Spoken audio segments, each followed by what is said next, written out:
하나님의 말씀은 고린도전서 12장 12절에서 31절입니다. 고린도전서 12장 12절. 몸은 하나인데 많은 지체가 있고 몸의 지체가 많으나 한 몸임과 같이 그리스도도 그러하니라. 우리가 유대인이나 헬라인이나 종이나 자유인이나 다 한 성령으로 세례를 받아 한 몸이 되었고 또 다 한 성령을 마시게 하셨느니라.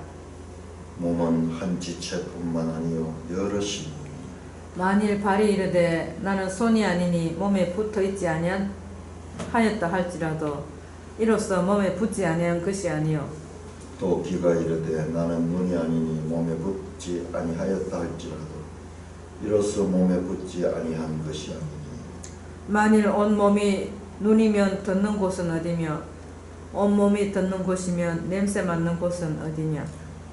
그러나 이제 하나님이 그 원하시는 대로 지체를 각각 몸에 두셨으니 만일 다 한 지체뿐이면 몸은 어디냐.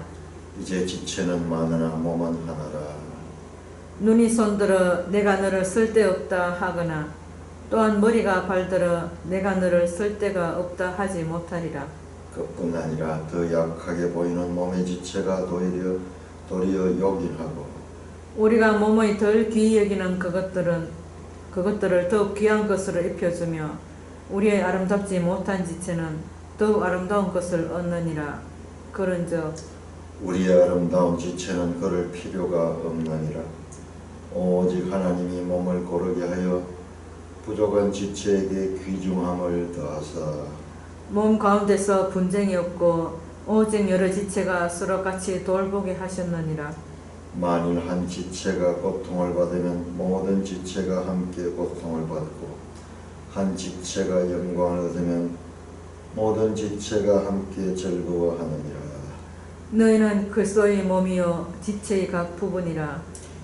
하나님이 교회 종매철 세우셨나니 첫째는 사도요 둘째는 선지자요 셋째는 교사요 그 다음은 능력을 행하는 자요 그 다음은 병 고치는 은사와 서로 돕는 것과 다스리는 것과 각종 방언을 말하는 것이라. 다 사도이겠느냐 다 선지자이겠느냐 다 교사이겠느냐 다 능력을 행하는 자이겠느냐 다 병 고치는 은사를 가진 자이겠느냐 다 방언 말하는 자이겠느냐 다 통역하는 자이겠느냐. 너희는 더욱 큰 은사를 사모하라. 내가 또한 가장 좋은 길을 너희에게 보이리라. 자, 다시 한번 말씀드리지만 12장에서 14장은 은사에 관한 내용을 다루고 있고 154쪽에 은사의 목적 이런 제목 밑에 이 12장에서 14장에 쓰여진 배경을 우리가 알지 못하면 이것을 제대로 이해하기가 어렵습니다. 12장에서 14장 고린도 교회에 발생한 은사 문제에 대한 답변입니다. 은사론이 아니고 은사를 가리키기 위해서 지금 말씀하는 게 아닙니다. 은사로 인한 문제 때문에 그 문제를 해결하기 위해서 가르치고 있는 가르침이다 이 말이에요. 여기 9개 은사 또는 8개 은사들이 나오는데 그 은사의 모든 종류를 나타내는 것이 아니고 그것은 은사들 가운데 부분을 가리키고 있습니다. 바울은 모든 은사가 공동체의 유익을 위한 것이라고 답합니다. 은사는 그 말 자체가 카리스마타, 기프트, 선물이다. 은사는 그 사람의 재능이나 그 사람의 취미나 관심과도 연결이 되지만은 그러나 그것을 사용할 수 있도록 하시는 분은 하나님이고 또는 그런 재능을 주신 분조차가 하나님이시다. 교회 안에서는 교만할 수가 없는 거예요. 여기에서 벗어나게 되면 교회 안에서도 재능이 더 많고 은사가 더 많고 또 남 앞에 서는 그런 은사를 가진 사람들은 자연스럽게 높임을 받고 그렇게 되면서 교만할 수 있다. 은사를 주신 목적을 우리가 알아야 된다. 그러나 항상 우리가 이 아는 것은 전체적이고 온전한 이해, 부분적이고 그리고 이 불완전한 이해들이 문제를 발생시킵니다. 우리 사람도 마찬가지예요. 미성숙하기 때문에 치우쳐서 그렇게 행동할 적이 많이 있습니다. 자, 그래서 은사의 9가지 은사를 말씀했습니다. 어떤 사람이는 12장 8절 성령으로 말미암아 지혜의 말씀, 어떤 사람은 같은 성령을 따라 지식의 말씀, 병 고치는 은사, 능력하는 은사, 예언하는 은사, 그 다음에 방언 은사, 방언 통역하는 은사. 자, 그렇게 9가지 은사 가운데서 가장 마지막에 방언 말함과 방언 통역함을 그렇게 말씀하고 있습니다. 자, 그리고 이제 12절부터 27절까지는 그 은사를 우리의 몸과 비유해서 그 은사를 설명하고 있습니다. 12절입니다. 몸은 하나인데 많은 지체가 있고 몸에 지체가 많으나 한 몸과 같이 몸은 다양성과 통일성을 가지고 있습니다. 그리스도 그러하니라. 자, 교회는 그리스도의 몸입니다. 자, 그리스도 나왔죠. 12절에 27절 보시면 27절 너희는 그리스도의 몸이요 지체의 각부니라. 요 몸 비유는 수미 상관을 이루고 있습니다. 그리스도로 시작해서 그리스도로 끝을 납니다. 그래서 이 교회는 그리스도의 몸이다.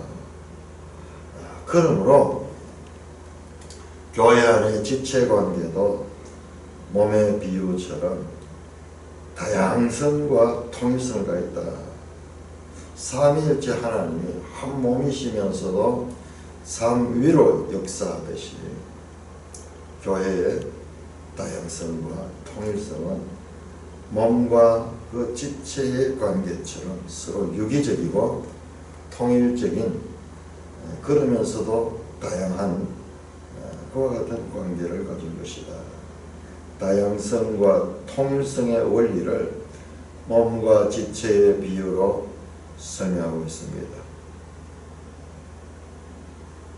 15절에서 21절은 먼저 다양성의 원리를 설명합니다. 15절입니다. 만일 14절 먼저 한번 보겠네요. 자, 13절 우리가 유대인이나 헬라인이나 종이나 자유나 다 한 성령으로 세를 받다. 이 은사 이전에 벌써 사람들의 출신이 유대인도 있고 헬라인도 있고 그 다음에 직업에 있어서 종 직업을 가진 사람들 그 다음에 자유인 이런 사회적인 차별도 그리스도 안에서는 한 성령으로 세례를 받아 한 몸이 되었다. 그리스도 안에서 새로운 생명이 되었다. 한 성령으로 새 생명이 되었다. 또 한 성령을 마시게 하셨느니라. 마시다. 우리 앞에서 성찬 이야기를 했는데 성찬에 떡과 잔을 먹고 마시는 것처럼 한 성령으로 우리가 하나가 됐다. 하나가 됐다. 몸은 한 지체뿐 아니요 여럿이니 그러면서 이 몸의 다양성을 설명합니다. 15절부터 21절까지는 몸의 다양성 그 다음에는 그 몸이 통일됐다는 것을 설명합니다. 만일 발이 이르되 15절 나는 손이 아니니 몸에 붙지 아니했다 할지라도 이로써 몸에 붙지 않은 것이 아니요. 이것은 불가분리적인 관계입니다. 또 귀가 이르되 나는 눈이 아니니 몸에 붙지 아니했다 할지라도 몸에 붙지 않은 것이 아니요. 발의 기능이 다르고 손의 기능이 다르고 귀의 기능이 다르고 눈의 기능이 다르지만 이것은 연합적으로 한 목적적이고 유기적인 관계로 되어 있다. 다 몸에 속한 것이다.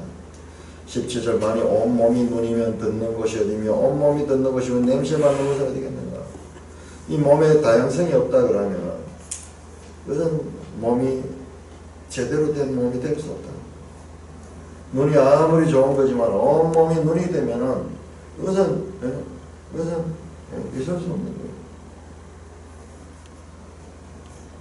온몸이 귀면은 또 어떻게 되겠어요? 또 냄새 맡는 것은 어떻게 되겠어요? 이처럼 하나님께서 우리 사람과 이 피조물들의 이 창조하실 적에 이와 같은 다양성과 통일성의 원리를 가지고 만들었다. 18절 그러나 이제 하나님이 그 원하신 대로 지체를 각각 몸에 두셨으니 만일 다 한 지체뿐이면 몸은 어디냐. 이제 지체는 많으나 몸이 하나라. 눈이 손들어 내가 너를 쓸데없다 하거나 또는 머리가 발들어 내가 너를 쓸데없다 하지 못하라. 쓸데없다. 내가 너를 필요로 하지 않는다는 뜻입니다. 한 몸이면서 많은 지체가 있는 이게 교회의 지체 관계가 이런 것이고 은사도 그와 같은 것이다. 더 높은 은사, 더 좋은 은사, 더 나쁜 은사, 더 부족한 은사가 없고 자 그걸 또 설명합니다. 22절 그뿐 아니라 더 약하게 보이는 몸의 지체가 오히려 용인하고 몸에 덜 귀히 여기는 그것들이 더욱 귀한 것으로 입혀주며 우리의 아름답지 못한 지체는 더욱 아름다워하는가. 약하게 보이는 지체가 더 요긴하다. 우리 이 몸의 바깥으로 노출된 손이나 발이나 이런 그 외부 피부 같은 이런 건 되게 강하죠. 피부 같은 상해도 다시 금방 복구됩니다. 그러나 우리의 내장기관 보이지 않는 이런 것들은 되게 약하게 되어 있어요. 작은 기관들, 우리 몸속에 작은 기관들도 많이 있어요. 그러나 그것들이 기능을 못하게 되면 몸 전체가 쓰러집니다. 몸 전체가 쓰러집니다. 우리 이 간에 이 담적하는 이 기관, 그 기관 짜마약한 기관인데 고기가 막혀버리면 몸 전체가 마비되고 죽기도 합니다. 작은 부분. 오히려 약하게 보이는 몸의 지체가 더 요긴하고 우리가 몸에 덜 귀히 여기는 23절 그것들이 더욱 귀한 것들로 입혀주며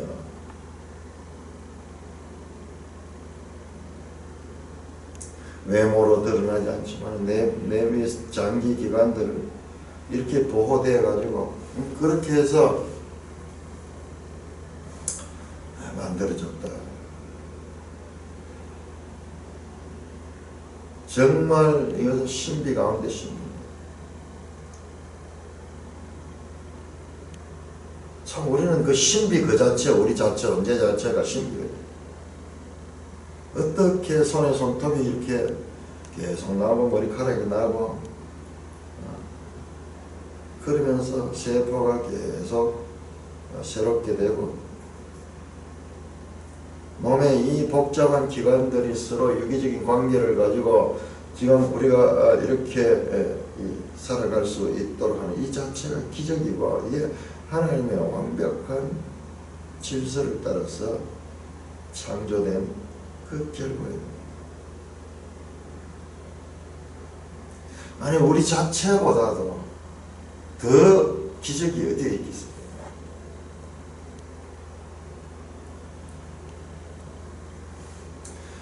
그래서 몸에 덜 귀히 여기는 그것을 더욱 귀한 것으로 입혀주며 우리의 아름답지 못한 지체는 더욱 아름다운 것을 얻느니라. 아름답지 못한 지체는 이건 배설기관, 생식기관 뭐 이런 기관들. 근데 그것들이 얼마나 귀하죠.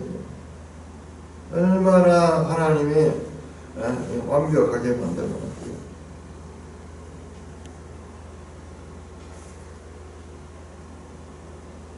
근데 이것을 제대로 써요. 배설기관으로 역할을 할 수 있도록 만들었는데 배설기관을 성적인 도구로 사용하니까 거기는 아주 피부가 약하고 그 신경이 아주 그 복잡한. 그래서 어제 그 동성애 그 반대하시는 그 이 엄한수 원장이 한번 그 강의를 들었는데 그분은 그 학문 선교를 하는 사람들, 그래서 에이즈 걸린 사람들을 치료하는 분인데 그 병이 걸려가 죽어가는 모습들을 옆에서 늘 보면서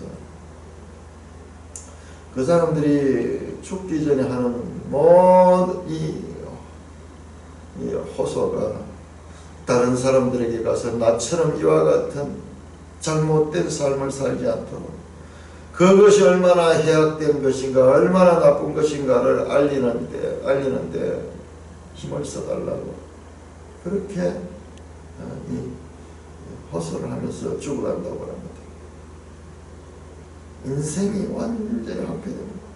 우리 기관 중에 하나가 예를 들어 이 배설기관이 제대로 조절이 되지 않고 그러면은 이 대변이 줄줄 흘러나오면 이 사회생활 아무도 못합니다.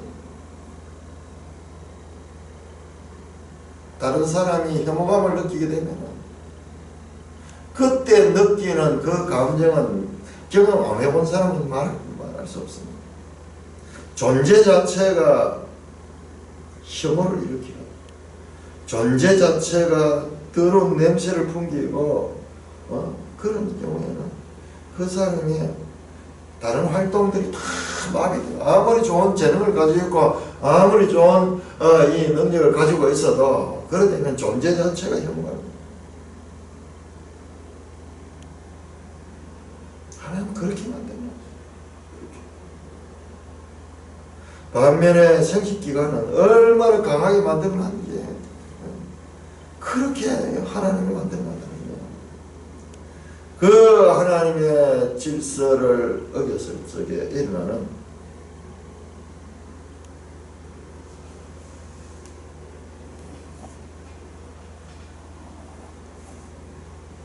우리 아름답지 못한 지체, 배설기관, 생식기 이런 것은 더욱 아름다운 것은 얼마나 귀한 거지 뭐.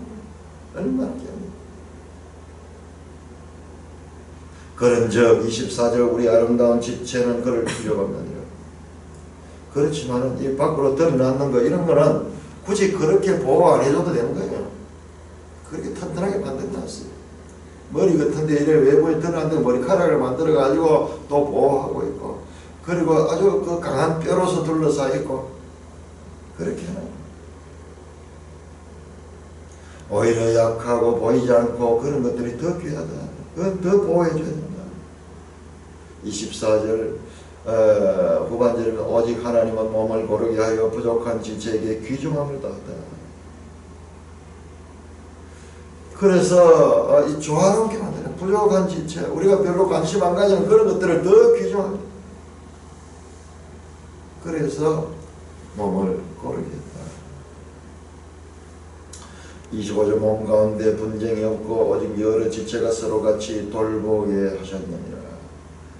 야, 완벽한 조화. 그러니까 우리 인생은 우리 몸 자체가 우리가 이 존재하고 있는 이 몸 자체가 완벽한 조화와 질서와 이와 같은 서로 유기적인 관계로 되어 있기 때문에 우리가 이런 것을 가지고 우리가 이 공동체에서나 다른 데서도 그것을 발견할 적에 기쁨을 느끼는 거예요. 그게 아름다움이에요. 그게 미술이에요. 미술하는 게 원래 그런 거예요.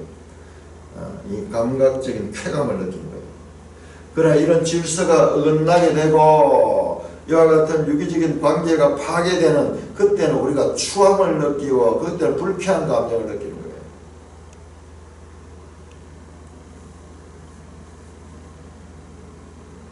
왜 그런가? 그건 우리 존재 자체가 그와 같은 다양성과 조화로 만들어졌기 때문에 우리가 한쪽으로 기울어져 있는 그와 같은 것들을 보면 불안함을 느끼고 안정된 것을 보면 우리 안정감을 느끼고 뭐 이런 것들이 왜 그러냐면 우리 몸 존재 자체가 그와 같은 질서를 가지고 있기 때문에. 그런데 오늘날 미술을 보면요 완전 그런 질서를 파괴해버려요. 아름다움이 아니라 추함 그 자체를 즐기는 거예요.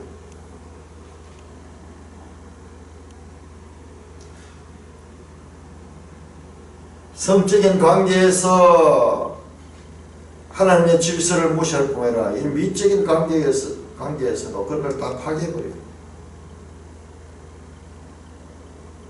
이게 포스트 모더니즘이라는 오늘 현대 사상이 그런 겁니다.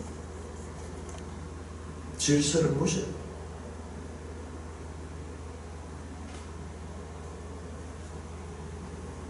그걸 즐기고 있고 그렇게 되는 것은 잘하는 거고 질서를 가지고 창조의 아름다움을 표현하는 것은 저질스러운 것처럼 그런 풍토가 미술계에도 사상계도 마찬가지예요. 온전한 이해나 이런 것 한쪽으로 기울어져서 삐딱하게 되어 있는 그런 것들을 더 선호하고 그런 것들이 뭔가 더 가치 있는 것처럼 그렇게 보는 인간성 자체가 타락된다는 그런 현상입니다.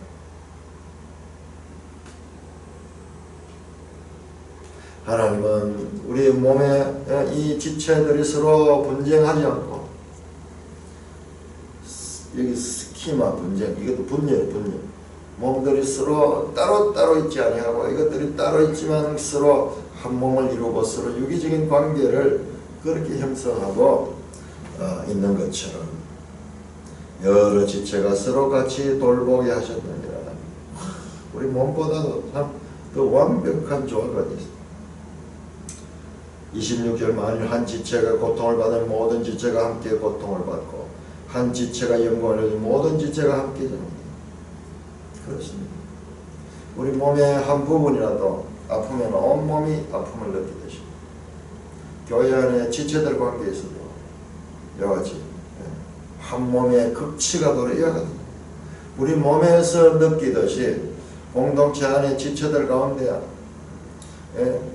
즐거운 일이 있으면 우리가 함께 즐거워하고 아픈 일이 있으면 함께 아파하는 그런 관계.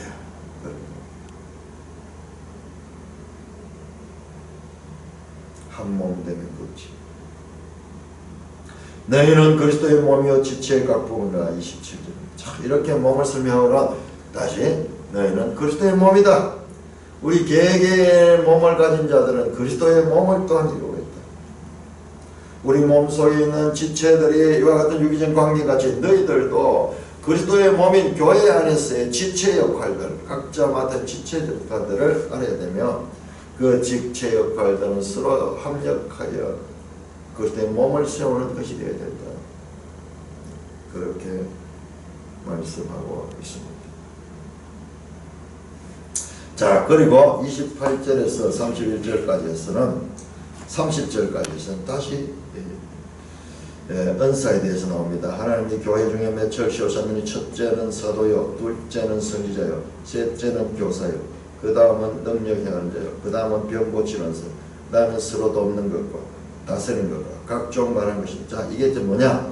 앞에서 8절에서 10절에 나왔던 그 은사가 있고 그 다음에 사도, 선지자, 교사는 앞에 나오지 않았습니다.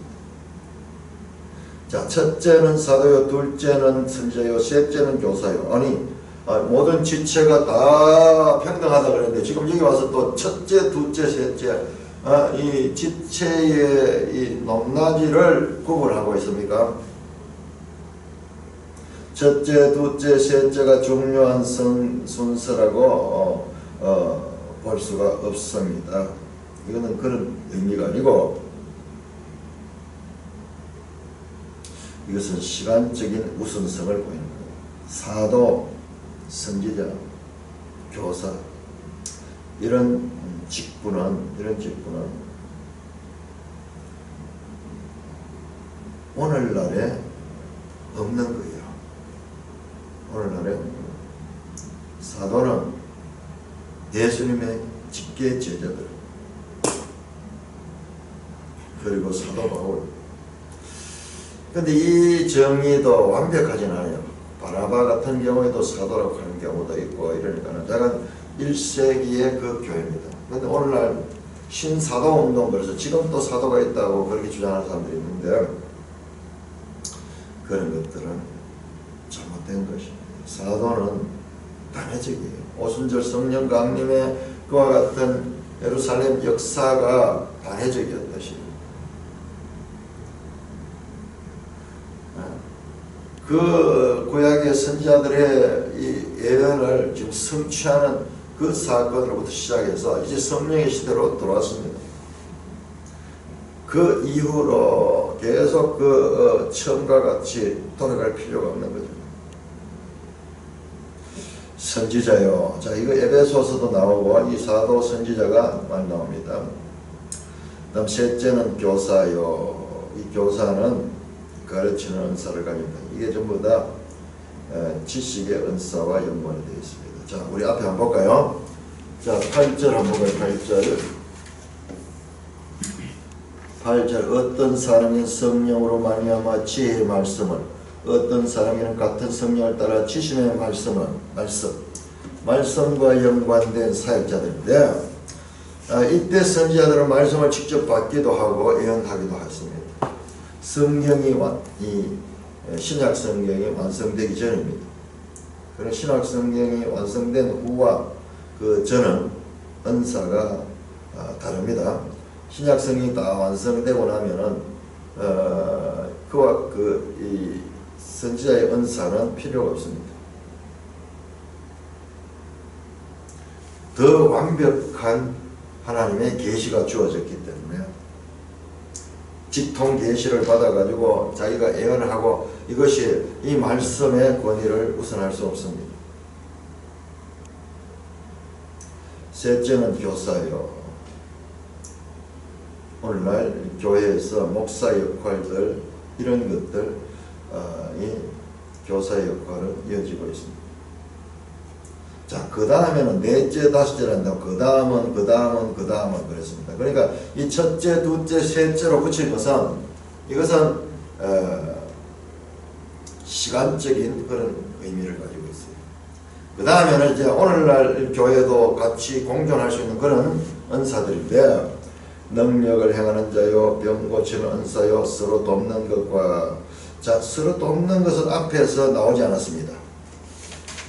앞에 성령의 은사들에 대해서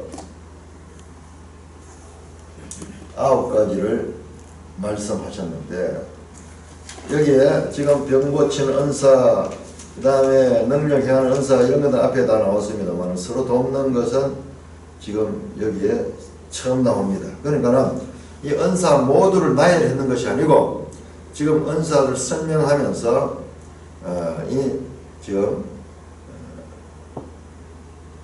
그 과정에서 나온 것입니다. 서로 돕는 것 이것도 은사다. 교회 안에 구제의 은사. 다스리는 것 이것은 무슨 감독이라든지 이런 은사보다는 그거는 저 앞에 나왔으니까는 또 교회 안에서 행정적으로 뭔가 이런 것을 잘 하는 사람들이 있어요. 그 다음에 각종 방언을 말한 거다. 이것도 앞에 나왔죠. 자, 은사 순서를 보시면요. 제일 끝에 방언이 나옵니다. 앞에서도 마찬가지로 제일 끝에 방언이 나왔습니다. 자, 그런 다음에 자, 이 은사는 다 각자 다르게 받았다. 그러면서 다 사도이겠느냐? 아니다 이 말이요. 다 선장이냐? 아니다. 다 교사냐? 아니다. 다 능력이하냐? 아니다. 다 병 고친 자냐? 은사를 가지는 자냐? 아니다. 다 방언을 말하는 자냐? 아니다. 다 통역하는 자가 자냐? 아니다. 이렇게 교회의 은사는 각자에게 주어진 것이고 이게 획일적이지 않다. 다양성이 있다. 그것을 강조하고 있습니다. 자, 여기서 우리가 주의 깊게 봐야 되는 것은 28절에도 은사 나열을 하다가 28절 끝에 각종 방언 말하기 제일 끝에 나오고요. 그 다음에 지금 또 29절에서 30절에서도 방언 말하는 자가 제일 끝에 나왔습니다. 방언 말하는 자겠냐, 다 통제하는 자냐, 방언을 통제하는 거죠. 이 방언 은사를 제일 뒤에 두는 것을 보게 되는데 거기에는 우리가 이유가 있습니다. 그게 된 이유가 있습니다. 자, 31절입니다. 너희는 더 큰 은사를 사모하라. 내가 가장 좋은 길을 너희에게 보이라. 자, 은사 이야기 나옵니다. 더 큰 은사를 사모하라. 우리 12장 4절에서 은사에 대해서 나오는데 이제 12장 마지막으로 더욱 큰 은사를 사모하라. 야, 근데 은사가 여기에 보면 은사가 하나님께서 일방적으로 주는 거라 그랬는데 또 사모하라 그래. 사모하라 그래. 하나님의 주권과 사람의 책임, 그 관계도 우리는 여기서 볼 수 있습니다. 자, 더 큰 은사를 사모하라. 이 말은 은사의 크기와 크고 작은 것이 있다 하는 것보다도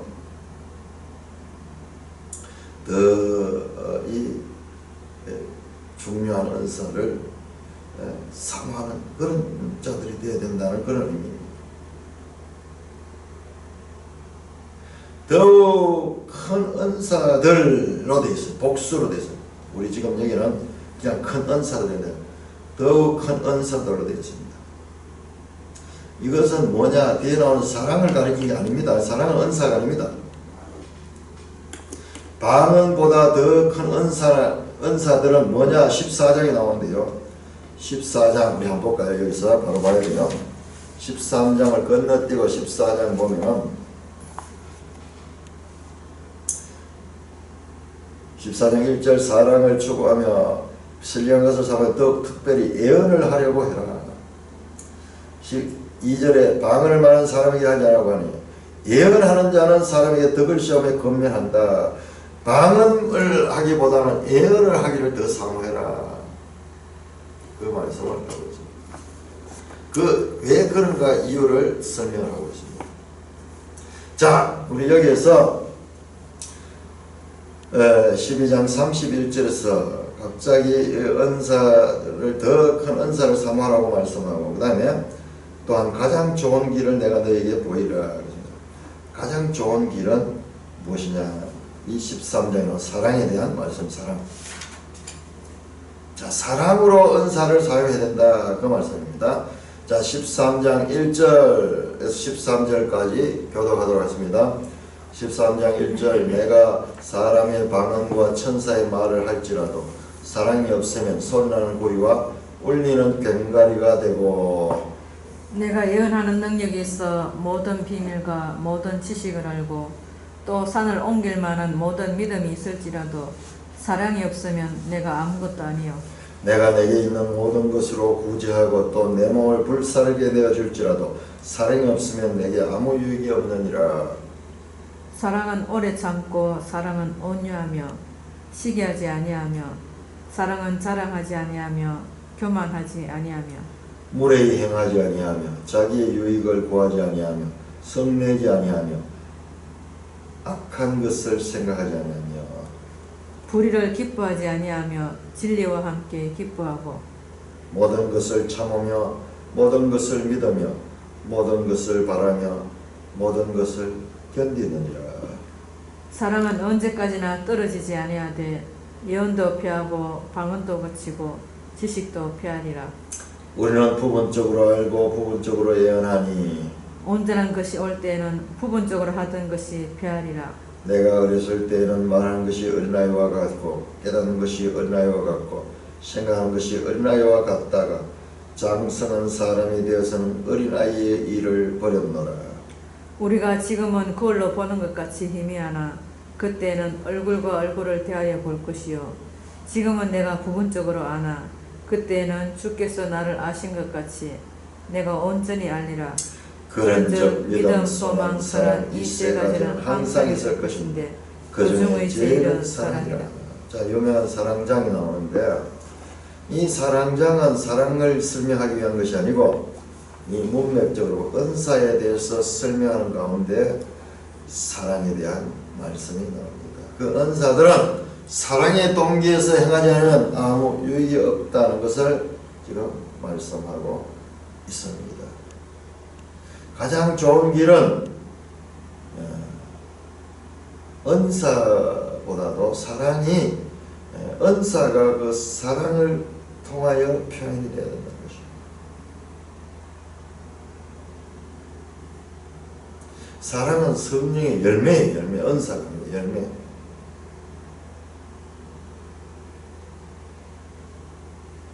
은사들은 사랑으로 표현되어야 될 것입니다. 사도는 지금 이 사랑을 말하는 것은 이 은사가 사랑과 분리된 상태로서 개인의 자랑과 교만이 되므로 교회에 문제가 일으키는 그것을 지금 해결하려고 지금 이 사랑에 대해서 설명하고 있습니다. 자, 1절 보세요. 사람의 방언과 천사의 말할지라도, 그 다음에 2절에 예언하는 능력, 그리고 모든 지식을 알고 또 산을 옮길 만한 모든 믿음이 있을지라도. 자, 이게 뭐예요?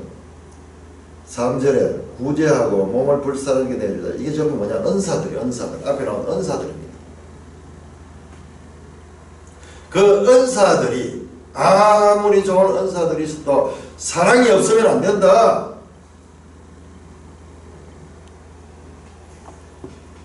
2절에 예언하는 능력과 비밀과 모든 지식을 알고, 이 지식의 은사, 산을 옮길 만한 모든 믿음이 있을지라도 사랑이 없으면 네가 아무것도 아니다. 내가 네게 있는 모든 것으로 구제하고 내 몸을 불사르게 줄지라. 사랑이 없으면 아무 유익이 없다.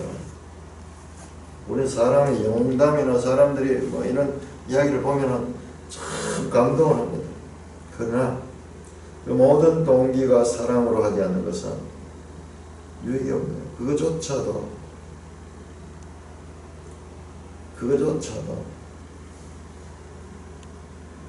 교회를 해치는 것이 될 수 있다는 것입니다. 여기서 사랑은 아가페입니다. 아가페. 자, 왜 방언이 지금 제일 앞에 나오느냐? 부정적인 설명을 할 때는 제일 앞에 나오고, 그 다음에 은사를 나열할 때는 제일 끝에 나오는가? 이게 보면은 14장에 의도적인 것을 할 수 있어요. 이 고린도 교회 안에 이 방언 문제 때문에 교회가 무질서해지고 그리고 혼란이 일어나게 되었습니다. 자, 우리는 이 당시에 배경을 알아야 되는데, 이 헬라 종교로 이렇게 보면은 헬라 종교는 신비주의가 있는데, 그 신비주의에서 신탁을 하나님께로부터 받아가지고 그렇게 무아지경에서 그 하나님의 뜻을 전하는 그와 같은 영매들 또는 무당들이 그때도 많이 있었어요. 우리 영화 같은 것도 보면 거기 나와요. 쫙 보면은 전쟁을 하러 가기 전에 그 알렉산더 대왕이 그 델포이 신전에 그 무녀, 유명한 무녀인데, 이 무녀는 그 안에서 완전히 그 이 황홀경 속에서 그렇게 이 신과 교통하면서 그 다음에 그 신의 말을 받아가지고 주는데, 그 말이 보면 되게 좀 선문답 같은 그런 말을 받아줘요. 그것도 해석해내. 알렉산더가 전쟁을 하는데 그 델포이 신전의 무희를 찾아가지고 그렇게 이 답을 구하는 내용들이 나오는데, 이제 그런 문화와 교회 안에 방언 문화가 뒤섞이면서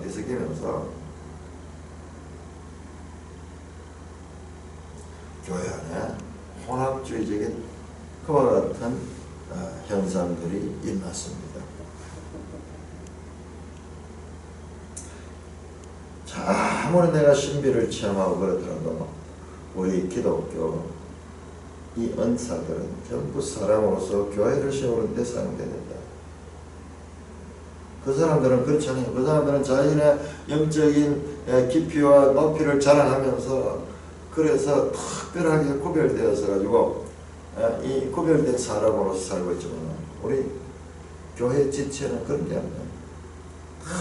그것은 그리스도의 몸을 세우는데 자기를 부인하고 그리스도의 몸이 살아나는데 사용될 도구에 지나지 않는다. 그 관계를 명백하게 지금 구별해주고 있는 거예요. 4절입니다. 사랑은 오래 참고 온유하며 시기하지 아니한다. 자, 오래 참고 온유하며 긍정입니다. 오래 참고 온유하며. 그 다음에 부정론도 시기하지 아니하며 자랑하지 아니하며 교만하지 아니하며 무례히 행하지 아니하며 자기 유익을 구하지 아니하며 성내지 아니하며 제일 끝에 보세요. 제일 끝에 진리와 함께 기뻐하고 모든 것을 참으며 모든 것을 믿으며 모든 것을 바라며 모든 것을 던져. 긍정으로 시작해서 그 다음에 긍정으로 끝이 나면 그 중간에 부정적인 표현 아니하며 고린도 교회가 부족했던 것은 뭐냐? 바로 이와 같은 사랑이 부족했다. 사랑은 오래 참는 것으로 추구한다. 온유하며 이거 친절하다 그런 표현입니다. 시기하지 않으면 자랑하지 않으면 교만하며 고린도 교회에 이게 많았던 것 같아요. 앞에서도 나옵니다. 자랑하고 교만하고 또 은사자들끼리 서로 시기하고 교회가 서로 파당을 지었던 것도 시기심이 있었겠죠.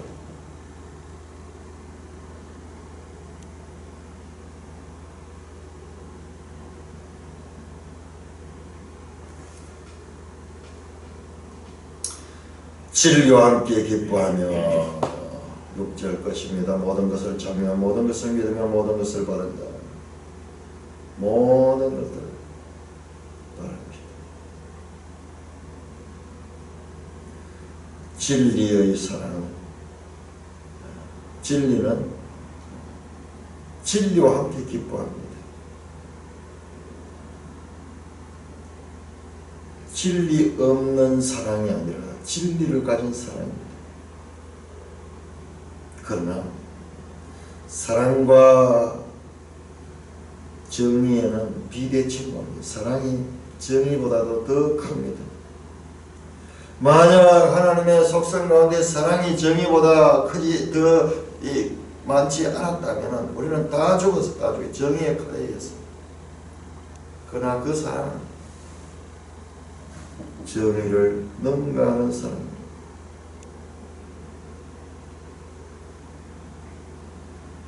(8절입니다) 사랑의 속성입니다. 사랑이 영원하다. 사랑은 언제까지나 떨어지지 않아요. 예언도 패하고 방언도 거치고 지식도 패하라. 이 지금도 은사들이죠. 예언, 방언, 지식. 은사와 연관돼서 이 내용들을 다 지금 알아야 됩니다. 예언은, 방언은, 지식은 전부 이 땅에서 일시적. 앞으로는 그것은 없어집니다. 그러나 사랑은 언제까지나 떨어지지 않은 영원성을 가지고 있습니다. 13절 보세요. 13절 믿음, 소망, 사랑 이 세 가지는 항상 있을 것입니다. 이것은 없어지지 않는 거예요. 이건 저 하나님 나라의 새하늘 새 땅의 삶의 질서가 사랑의 사랑. 이것은 그 사랑의 나라예요. 그 나라 자체가 사랑의 나라예요.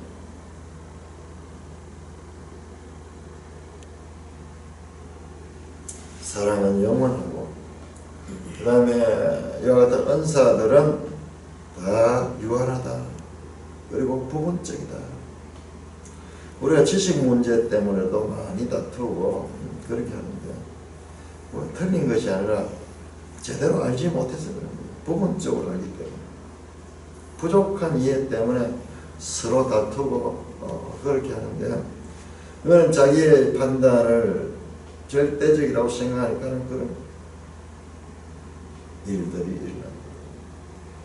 태양이 떠오르면 형광등 불빛이 무용하게 되듯이 사랑의 영원성 그리고 은사들의 한시성 사랑의 온전성 은사들의 부분성 우리는 부분적으로 알고 부분적으로 해야 하나 온전한 것이 올 때는 부분적으로 하는 것을 피하게 될 것이다. 11절 내가 어렸을 때는 말하는 것이 어린아이와 같고 깨닫는 것이 어린아이와 같고 생각하는 것이 어린아이와 같고 장성한 사람이 되어서는 어린아이 일을 버렸다. 우리가 이 3장입니까? 3장 육신에 속한 자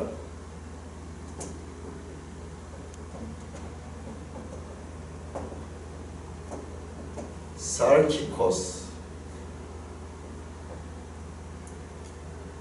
사르크스.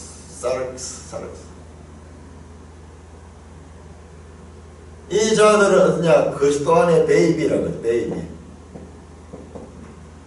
어린이들. 교회 안에 있는 육신에 속한 자. 그리스도 안에 어린아이들 나옵니다. 이건 뭐예요? 장성한 자가 되라. 육신에 속한 자가 아니라 신령한 자가 되라. 신령한 자. 신령한 자, 푸시키코스. 신령한 자는 성령이 충만한 자들. 성령을 따라 사는 자들. 교회 안에 어린아이 같은 자들. 어린아이는 자기 자랑하고 자기를 내세우고 그렇게 장성한 사람이 어린아이를 버렸다. 그러므로 그리스도인들의 출생 개념은 생명의 법칙을 따라서 성장입니다. 성장. 어린아이에서 성장입니다. 출생만 하고 계속 젖만 빨고 기저귀 갈아채워줘야 되고 울기만 하는 그런 어린아이가 있으면 그것은 저주예요. 그 생명이 저주예요. 자라나야 된다. 일시적으로 어린아이가 있지만 장성한 사람이 되어서는 어린아이를 버리고 오히려 이 어린아이를 돌보는 그런 역할을 하는 것입니다. 우리가 지금은 거울로 보는 같이 희미하나 그때는 얼굴과 얼굴을 대하여 볼 것이다. 참 그 당시의 거울, 우리 1세기를 생각해야 됩니다. 오늘날 거울하고 다릅니다. 이 청동 거울인데 이건 불투명합니다. 그릿합니다. 그러나 그때에는 얼굴을 대하여 볼 것이고 투명하게 그때 지금은 부분 중 하나 그때는 주께서 나라하시니 내가 온전하다. 자, 지금과 그때 10절에 온전한 것이 올 때, 그 다음에 12절에 그때, 13, 12절에 또 그때 그리스도의 재림의 때, 그리스도의 재림의 때, 온전한 하나님의 구원이 완성되는 그때, 우리가 지금 이 땅에서 하는 것은 부분적이고 흐릿하게 하는 것이다. 우리가 이 하나님 뜻에 대해서도 알지 못한 것이 많이 있어요. 희미하게 알 수밖에 없어요. 그러나 그때는 명확하게 할 것이다. 내가 알고 있는 것이 부분적으로 알지만 그때는 주께서 나를 아신 것이 내가 온전히 알리라. 자, 주께서 내가 나를 아신 것. 우리가 주를 아는 것과 주께서 우리를 아는 것은 다릅니다. 주께서는 우리를 다 알고 있습니다. 이게 원어적으로 보면 내가 알려진 것처럼, 주님 앞에 알려진 것처럼 나도 이제 온전히 주님처럼 알게 될 것이다.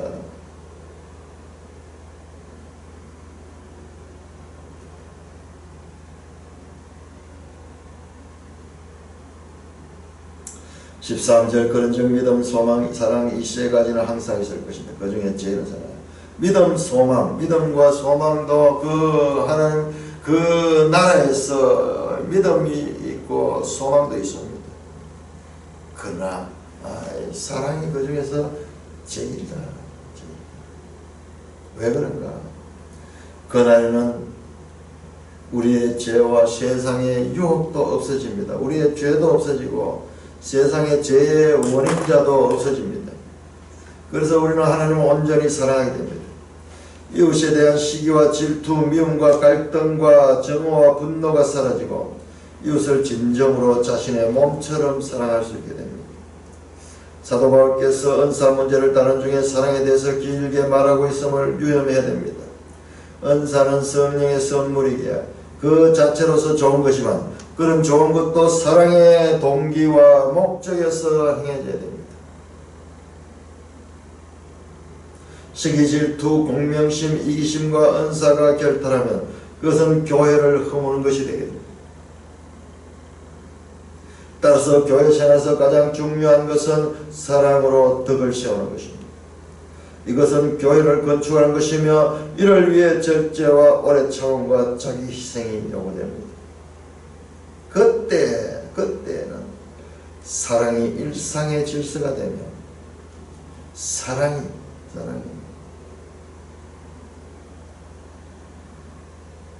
공기처럼 우리의 삶에 모든 것을 지배하는 그 날이 될 것입니다. 요한일서 하나님은 사랑이시다. 그 하나님의 나라, 그 사랑의 나라, 그 사랑의 나라. 이 땅에서 사랑에 훈련된 자들, 넉넉한 사랑을 가진 자들, 그 땅에서 더욱더 자연스러운 사랑의 삶을 살게 될 것입니다. 그러므로 은사는 사랑을 통하여 사용된다. 사랑이 배제되는 은사는 교회를 허무는 것이 된다. 이제 그 이야기를 하기 위해서 이제 14장에서 특별히 고린도 교회에서 문제가 되었던 이 방언 문제를 나열하면서 은사에 대한 바른 사용을 사도 바울은 권면하고 있는 것입니다. 찬송가 503장입니다.